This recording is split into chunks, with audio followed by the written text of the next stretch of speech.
Japan সফরের তৃতীয় দিনে স্থানীয় সময় শুক্রবার বেলা 11টার দিকে দেশটির প্রধানমন্ত্রীর কার্যালয়ে যান প্রধান উপদেষ্টা ডক্টর মোহাম্মদ ইউনুস। এ সময় তাকে স্বাগত জানান জাপানের প্রধানমন্ত্রী শিগেরু ইশিবা। পরে লাল গালিচা সংবর্ধনার পাশাপাশি দেয়া হয় গার্ড অফ অনার।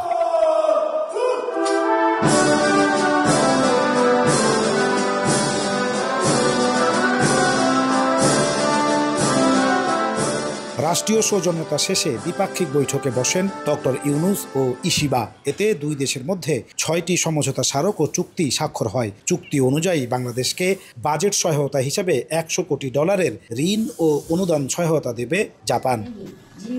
বৈঠকে বাংলাদেশ বিনিয়োগ উন্নয়ন কর্তৃপক্ষের ওয়ান স্টপ সার্ভিস চালু, প্রিপেড গ্যাস মিটার স্থাপন, ব্যাটারি চালিত সাইকেল তৈরির কারখানা স্থাপন, বিদ্যুৎ খাত, তথ্য নিরাপত্তার পাইলট প্রকল্পের সমঝোতা স্মারকও চুক্তি হয়। পরে এ নিয়ে ব্রিফ করেন উপপ্রেস সচিব আবুল কালাম আজাদ। এ পর্যন্ত যতগুলো আলোচনা হয়েছে সবগুলোই নানা ইতিবাচক বিষয় নিয়ে আলোচনা হয়েছে। রোহিঙ্গা সংকট নিরসন সহ বিভিন্ন বিষয়ে বাংলাদেশের পাশে থাকার কথা জানিয়েছেন জাপানের প্রধানমন্ত্রী শিগেরু ইশিবা।